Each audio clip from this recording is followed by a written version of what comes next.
Good morning, fiber friends. This is Lori, and I was just going to go over some of the projects I've been working on. I did a quick video like this a couple years ago, so bear with me. This is two cows I worked on, both made out of hand spun yarn. This is a garland, rose garland pattern, and this is a capricious cowl, both found on Ravelry. This is made with a silk merino blend. It's a two ply, just two spun together. And this is a blue face Leicester, or it's also called BFL. And it has a natural kind of a gray color to it. And then it's dyed over that. And this is what's called a chain ply. I have another little quick video of me knitting it. This one's also crochet, and this one's knit. I have several projects in the works.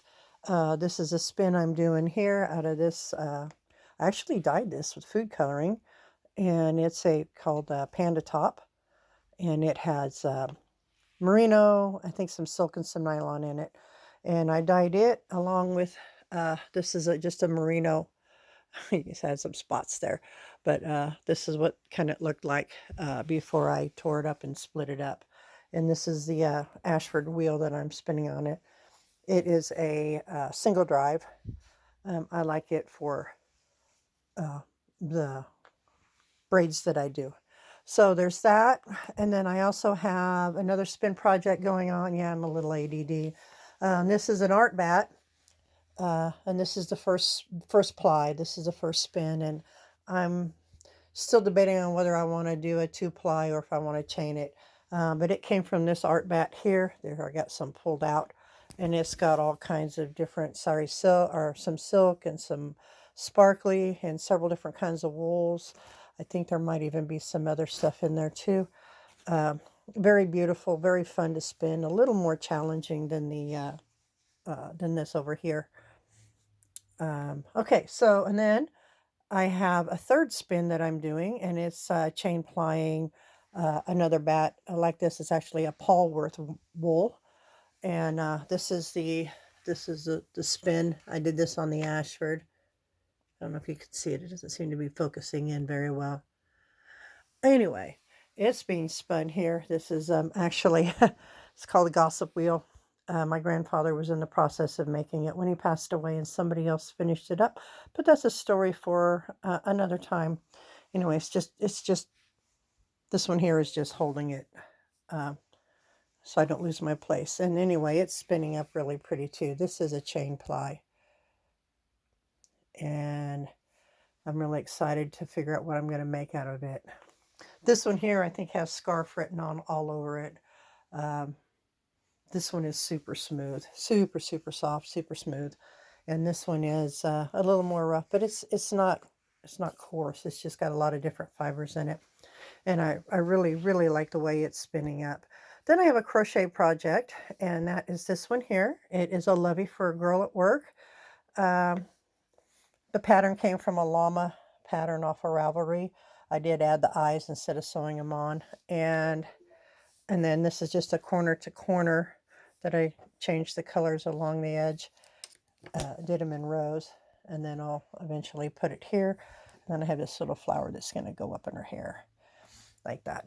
All right, and then I had this project here, which is really cool. I don't know if you can see it. See that little black behind there? It's got reflective yarn in it. And this is from Hobby Yarns in Denmark, actually. It's called Starlight. And I made this hat out of it. It's got like 60% wool in it, so it's a little bit more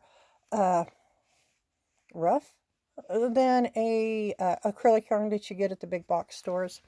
And then I had made, those are my two crochet projects. Oh wait, actually I have another blanket that I pulled out. It's in this little box over here. It's a two-sided blanket I started making, pulled it out for finish it Friday, and I never did get it finished. So it's sitting there waiting. Let's see. And then the other day I did a coffee dye on these two skeins. Wool of the Andes, 100% wool, and this is a merino nylon mix. That dyed at the same time in this same pot. I don't know if you can really see, move out of the light there a little bit. You can see the merino nylon's a little bit darker than this one here. And anyway, I haven't figured out what I'm going to do with that yet. I just wanted to play with it. I'm also thinking about doing some other natural dyes. And then it has a mordant alum that they use to make that catch the dyes a little bit better. And I think I'm going to try that next time. I can't remember. Oh gosh, I just had a brain fart. Chemknits has a lot of really cool videos on YouTube. Chemknits. And she does a lot of really neat dyeing with food colors, natural dyes, Kool-Aids, uh, uh, acid dyes. Just she has just a lot of fun with it. The videos are fun to watch. It'll get you inspired. Also, I like to watch for my knitting. This is a sock that I'm trying to knit. I think this one's going to go the wayside because I think it's too big and I need to redo it. It was from Knitpics, a pattern from Knitpics. The yarn wasn't from Knitpics, but the pattern was. But it has cables in it, little cables. So I haven't done cables yet. So I think I might put that one on the shelf for now. And this is just a pair of socks I knit for my sister-in-law as my knitting skills. This is the first one I did with a gusset heel, and I really enjoyed it, doing better than a short row. And Roxanne Knits, Roxanne Peterson has a lot of good videos on knit hints, helps, Finish It Friday. That's who got me started on Finish It Friday. And it's Roxanne Richardson, and Rox Knits, and she has a lot of great videos. She's helped me a lot with my knitting. And let's see, what else do I got here? Oh, also the one that helped me with knitting socks is also Purl Together. Jan at Purl Together. It had a sloth series set of videos for making a pair of socks, and Hermione's socks. And that's kind of what I used to help me learn how to do the gusset. And I didn't do the Hermione socks. I didn't do that pattern. I just did it for the gusset, but the gusset heel. But she has a lot of good videos, has a lot of fun on her website. And then I have these Trellis Socks, which is another knit crate that I really, really basically bought it for the pattern, the Trellis Sock pattern. And that's, see, I haven't even started on it, but this is the yarn that is that came with that kit. Vidalia Glam Sock, and it's super soft. I'm going to have fun with that. Let's see, what else do I got going on? I think that's about, oh, and then I started this pattern here. Ah, I dropped it. This is a Raina shawl. It's one of the first things I was kind of learning how to knit and read patterns and follow directions. Oh, this is a yarn from Knitpics that I did the dye on.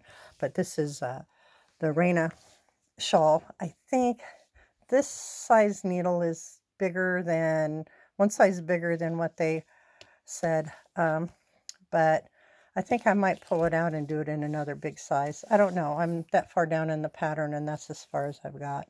But it's a really nice, it's a garter and moss mesh repeat. So it's really easy to do while I'm watching TV and stuff.